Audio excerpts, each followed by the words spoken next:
Hey guys, நம்ம இன்றைக்கி இந்த வீடியோவில் எதை பற்றி பார்க்க போகிறோம் அப்படின்னா, எல்லாருக்கும் தெரிஞ்சிருக்கும்னு நினைக்கிறேன். சோஷியல் மீடியாவில் ஆக்டிவாக இருந்தீங்கன்னா கண்டிப்பாக பார்த்துருப்பீங்க. இம்பார்ட்டன்ட் அனௌன்ஸ்மெண்ட் ஃப்ரம் நம்ம இன்ஸ்டியூட்லேருந்து வந்திருக்கு. என்ன அப்படின்னு சொல்லி பார்த்தீங்கன்னா, we are pleased to announce that results of the CMA intermediate and final examination will be declared earlier than the previously schedule. அதாவது ஜென்ரலாக வந்து பார்த்தீங்கன்னா டிசம்பர் டேர்ம் எக்ஸாம் டிசம்பர் 10லேருந்து எக்ஸாம் நடந்துச்சு இல்லையா, 10லேருந்து 17 வரைக்கும். ஸோ அந்த எக்ஸாம்ஸுக்கான ரிசல்ட் ஜென்ரலாக February 21 தான் எவ்ரி இயர் வரும். ஓகே, இந்த இயர் பார்த்தீங்கன்னா the results will now be available on 11th February 2025 அப்படின்னு சொல்லி வந்து சொல்லிட்டாங்க. ஓகேங்களா, February 11, 2025 உங்களுக்கு டியூஸ்டே அன்னைக்கு வந்து பார்த்தீங்கன்னா இது வந்து வருது ரிசல்ட்டு. எப்படி வரும்னு சொல்லி பார்த்தீங்கன்னா, மேக்ஸிமம் வந்து இயர்லியாக தான் இப்போ ரீசெண்ட் இயர்ஸில் என்ன பண்ணுறாங்கன்னா இயர்லியாக வந்து ரிலீஸ் பண்ணுறாங்க. இயர்லியான எப்படி சொல்கிறேன்னா, மார்னிங் 5 o'clock 6 o'clock அந்த மாதிரி வந்து மேக்ஸிமம் வந்து ரிலீஸ் பண்ணாங்க. முன்னாடிலாம் ரொம்ப இதாக பார்த்துக்கிட்டிங்கன்னா ஈவினிங் 3 o'clock அந்த மாதிரிலாம் வந்து இருக்கும். இப்போலாம் வந்து பார்த்தீங்கன்னா ரொம்ப இயர்லியாக நீங்கள் மேக்ஸிமம் வந்து வேக்கப் பண்ணுற டயத்துக்கு வந்து ரிசல்ட்ஸ் பார்க்குற மாதிரி அந்த மாதிரி தான் வந்து வச்சுறாங்க. ஏன்னா சர்வர் வந்து ரொம்ப உங்களுக்கு ப்ராப்ளம் வரக்கூடாது அப்படிங்கிறதுக்காக இந்த மாதிரி பண்ணுறாங்க. ஓகே, சரி. இப்போ நிறைய பேத்துக்கு வந்து ஒரு கொஞ்சம் ப்ரெஷர் அப்படிங்கிற மாதிரிலாம் இருக்கும் இல்லையா? இதை பற்றி திங்க் பண்ணாதீங்க, ரிலாக்ஸாக ஃப்ரீயாக விடுங்க. ஓகே, உங்கள் ஒர்க்கை பார்த்துட்டே போங்க, அவ்வளோதான். பாஸ் ஆயிடுவோம் பாஸ் பண்ணிடுவோம் அப்படிங்கிற ஒரு இதோட மட்டும் இருங்க.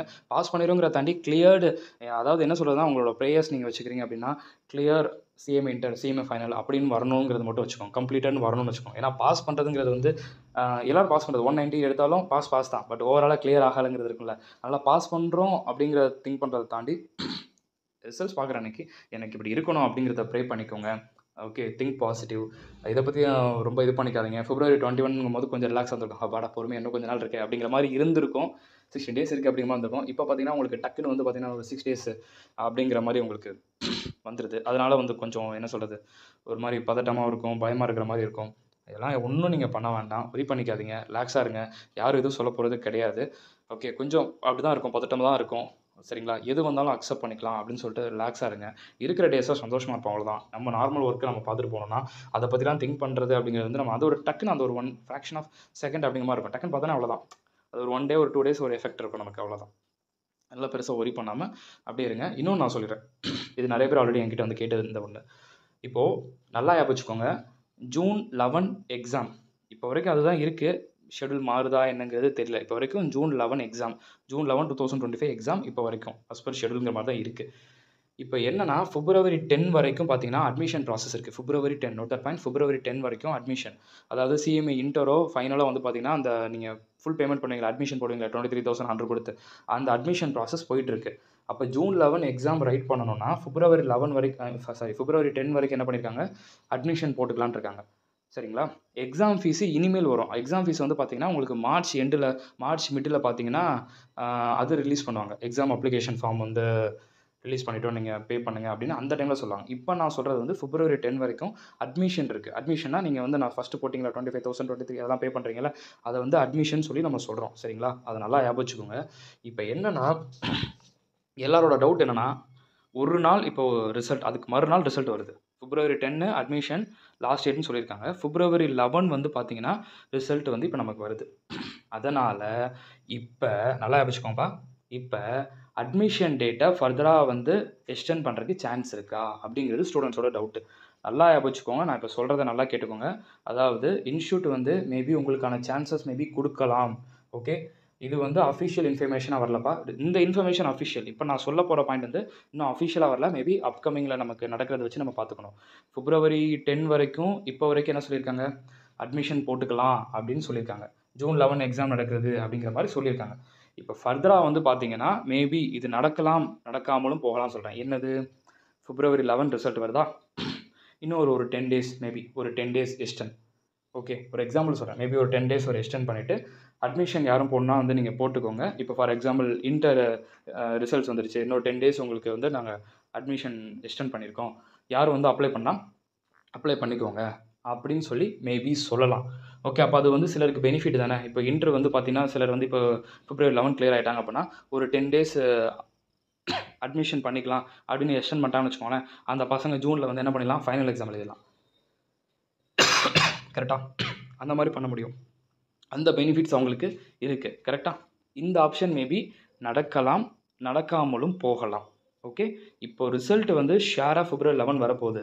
இப்போ வரைக்கும் February 10 வந்து அட்மிஷன் லாஸ்ட் டேட்டுன்னு சொல்லிட்டாங்க. மேபி நமக்கு வந்து பார்த்தீங்கன்னா இந்த ரிசல்ட் அந்த ஒரு நாள் தான் நமக்கு இருக்குது. ஓகே, அதனால் உங்களுக்கு அட்மிஷன் டேட் மேபி ஒரு 10 டேஸ் எக்ஸ்டெண்ட் பண்ணலாம். சரிங்களா? இல்லை ஒரு 5 டேஸ் எக்ஸ்டெண்ட் பண்ணலாம். இல்லை எக்ஸ்டெண்ட் பண்ணாமல கூட போகலாம். இப்போ பண்ணவே இல்லை, எக்ஸ்டெண்ட் பண்ணவே இல்லை அப்படின்னா நல்லா ஞாபகம் வச்சுக்கோங்க. February 10 admission date close. February 11 உங்களுக்கு ரிசல்ட் வருது. அப்போ என்ன ஆகிடும்? நீங்கள் இன்டர் பாஸ் பண்ணிட்டேன் ப்ரோ அப்படின்னா உங்களுக்கு டைரெக்டாக நீங்கள் டிசம்பரில் தான் எக்ஸாம் எழுத முடியும். ஜூன்லலாம் எந்த சான்ஸ்லாம் உங்களுக்கு கிடையாது. அப்போ ஜூனில் சான்ஸ் உங்களுக்கு கிடைக்கணும்னா இன்ஸ்டியூட் என்ன பண்ணணும்? உங்களுக்கு அந்த February 11 ரிசல்ட் வந்ததுக்கப்புறம் வேணால் அட்மிஷன் போர்ட்டல் வேணால் ஒரு 10 டேஸ் ஒரு 1 வீக் அப்படின்னு உங்களுக்கு ஓப்பன் பண்ணாங்கன்னா ஒரு சான்ஸ் ஜூன் மந்த் எக்ஸாமுக்கு கொடுக்கலாம் உங்களுக்காக. சரிங்களா? மேபி நடக்கலாம் தான் நான் சொல்கிறேன். இதை பற்றின ஒரு ஒப்பீனியன் தான். நிறைய பேர் கேட்டிங்க, ஒரு ரிசல்ட் வருது, நான் ஜூனில் எக்ஸாம் எழுதலாமா? February 11 ரிசல்ட் இன்டர் பாஸ் பண்ணிட்டு நான் ஜூனில் ஃபைனல் ரைட் பண்ண முடியுமா ப்ரோ? இஸ் இட் பாசிபிள் அப்படின்னு சொல்லி கேட்டிங்க. அதுக்கு தான் என்னோட ஒப்பீனியன் தான் இந்த இடத்துல சொல்லியிருக்கேன். ஓகே, அதனால் இது எதுக்காக இதை நம்ம சொல்கிறோன்னா, லாஸ்ட் ஒரு 2 இயர்ஸ் பேக் எடுத்திங்கன்னா இது நடந்துச்சு. அதனால தான் சொல்கிறேன். லாஸ்ட் ஒரு 2 இயர்ஸ் பேக் பார்த்தீங்கன்னா என்ன பண்ணாங்கன்னா, அட்மிஷன் டேட் இந்த மாதிரி ஒரு 10 டேஸ் எக்ஸ்டெண்ட் பண்ணிட்டு யாருனாலும் ரெஜிஸ்டர் பண்ணிக்கலாம் சொல்லிட்டு ரிசல்ட் வந்த உடனே பசங்க 3 மந்த்ஸில் படிச்சுட்டு ஜூனில் ஃபைனல்லாம் அப்பியர் ஆனாங்க. அந்த மாதிரிலாம் நடந்துச்சு. அதனால் இந்த டைம் அதே மாதிரி நடக்கலாம், நடக்காமலும் போகலாம். எதற்கும் ஓகேங்கிற மாதிரி இருக்கும். சரி, அது ரிலேட்டடாக என்னைக்கு தெரிஞ்சுக்க முடியும் ப்ரோ அப்படின்னு கேட்டிங்கன்னா, ரிசல்ட் வந்தோடனே உங்களுக்கு அடுத்தடுத்த அப்டேட் வந்துருவாங்க. அடுத்தடுத்த அப்டேட் கொடுத்துருவாங்க. ஓகே, இன்கேஸ் உங்களுக்கு ஒரு சான்ஸ் அப்படின்னு சொல்லி மேபி கொடுக்கலாம். ஜூனில் இப்போ நீங்கள் இன்டர் பாஸ் பண்ணிட்டீங்க, அட்மிஷன் ஒரு 10 டே டெஸ்ட் பண்ணணும் அப்படின்னு சொல்லி மேபி உங்களுக்கு சான்ஸ் கொடுக்கலாம். சரிங்களா? சரி, இப்போ ஜூன் 11 தான் ஷுவராக எக்ஸாம் நடக்குமா? இல்லை அதில் எதுவும் ஒரு 10 டேஸ் 1 வீக் எதுவும் தள்ளி போகுமா? இப்போ வரைக்கும் ஜூன் 11 தான். சரிங்களா? தள்ளி போச்சுன்னா maybe 1 week or 10 days maybe. Okay, maybe, அவ்வளோதான். இப்போ வரைக்கும் அஷ்பர் ஷெட்யூல் தான். ஓகே, இதை நமக்கு முன்னாடி நடந்ததை வச்சு நம்ம சொல்லிகிட்டு இருக்கோம். அவ்வளோதான், தட்ஸ் ஆல். எந்த ஒரு நோட்டிஃபிகேஷன் வரல, எந்த எக்ஸ்டென்ஷனும் பண்ணலைன்னு வச்சுக்கோங்களேன். இப்போ நீங்கள் February 11 பாஸ் ஆனால் கூட டிசம்பரில் தான் ஃபைனல் எழுத முடியும். இதை மட்டும் நல்லா வச்சுக்கோங்க. சரிங்களா? February 11 இன்டர் பாஸ் பண்ணிங்கன்னா ஜூன்லலாம் ஃபைனல் பண்ண முடியாது, டிசம்பரில் தான் பண்ண முடியும். இதுதான்ப்பா ரூலு. சரிங்களா? அதே மாதிரி இந்த இது இருக்குல்ல, ஸ்கில் ட்ரைனிங். நிறைய பேருக்கு பார்த்தீங்கன்னா இந்த டேலி கிளாஸஸ் வந்திருக்கு ப்ரோ. டேலி கிளாஸ் ரிலேட்டடாக எனக்கு மெயில் வந்திருக்கு. நான் காலேஜ் போகிறேன், ஒர்க் போகிறேன், நல்லா ஆன்லைனில் அட்டன் பண்ண முடியல ப்ரோ. ஃபோன் கூட நான் கையில் வச்சுக்க முடியாது அப்படிங்கிற ஸ்டூடெண்ட்ஸ்லாம் ஒன்றும் பிரச்சனை இல்லை. நீங்கள் அந்த ட்ரைனிங் ஃபர்தராக எடுத்துக்க வேண்டாம். மீன்ஸ் எப்படி சொல்கிறேன்னா, அட்டன் பண்ண முடியலன்னா நீங்கள் என்ன பண்ண முடியும்? ஃபோன் அளவு கிடையாது, இதெல்லாம் பண்ண முடியாது, நீங்கள் அதை எடுத்துக்க முடியாது. சரிங்களா? சரி, ஆனால் அந்த ட்ரைனிங் ரிலேட்டடாக உங்களுக்கு டெஸ்ட்டு வந்துச்சுன்னா அந்த டெஸ்ட்டை கண்டிப்பாக எடுக்கணும். அதை மட்டும் சொல்லிடுறேன். அந்த ட்ரைனிங் ரிலேட்டடாக உங்களுக்கு அசஸ்மெண்ட்டு, டெஸ்ட்டு அப்படின்னு சொல்லி எதுவும் கண்டக்ட் பண்ணான்னா அதை நீங்கள் கம்பல்சரி பண்ணணும். சரிங்களா? இப்போ உங்களுக்குன்னு ஒரு ஐடி இருக்குது. சைட்டில் பார்த்தீங்கன்னா உங்களுக்குன்னு ரெஜிஸ்ட்ரேஷன் ஐடியில் என்ன பண்ணிடுறாங்க, இந்த அசைன்மெண்ட் முடிச்சா தான் உங்களுக்கு சர்டிஃபிகேட் கொடுக்குறேன், இந்த அசஸ்மெண்ட் முடிச்சா தான் சர்டிஃபிகேட் கொடுக்குறேன்னு சொல்லுவாங்க. அந்த மாதிரி டைம் நீங்கள் கண்டிப்பாக பண்ணி தான் ஆகணும். இப்போ ரீசெண்டாக பார்த்தீங்கன்னா உங்களுக்கு மெயில் வந்திருக்கு. என்ன மெயில் வந்திருக்கு?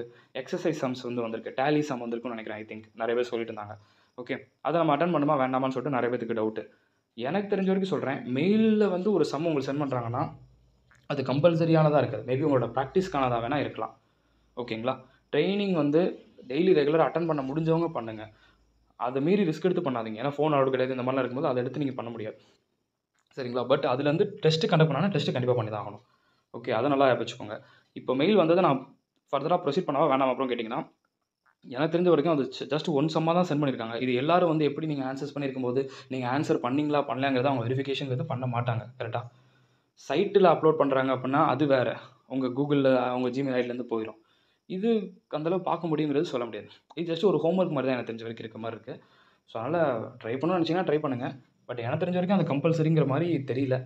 ஃபர்தராக உங்களுக்கு அசைன்மெண்ட்டு அசஸ்மெண்ட்டும் கொடுத்தாங்கன்னா தான் அதுதான் கம்பல்சரியாக இருக்கும். இது ஜஸ்ட் ஒன் சம்மு தான் இருக்குது. எனக்கு தெரிஞ்ச வரைக்கும் இது உங்களோட ப்ராக்டிஸ் பர்பஸ்க்கு மாதிரி தான் தெரியுது. அதேமாரியும் நீங்கள் பண்ணணும்னு நினச்சிங்கன்னா நீங்கள் பண்ணுங்கள். சரிங்களா? That's all. Wish you all the very best. Okay, இந்த வீடியோ உங்கள் ஃப்ரெண்ட்ஸ் கண்டிப்பாக ஷேர் பண்ணுங்கள். இதில் நம்ம சில பாயிண்ட்ஸ் சொன்னதெல்லாம் நம்மளோட ஒப்பீனியன். ஓகேங்களா? அதை உடனே நீங்கள் அஃபிஷியல் இன்ஃபர்மேஷன் வந்துருச்செல்லாம் கேட்கக்கூடாது. இது மட்டும் தான் அஃபிஷியல் இன்ஃபர்மேஷன். அது முன்னாடி நடந்துச்சு, இப்போ நடக்கலாம், மேபி நடக்காமலும் போகலாங்கிறத நம்ம சொல்லியிருக்கோம். ஓகேங்களா? பார்க்கலாம்.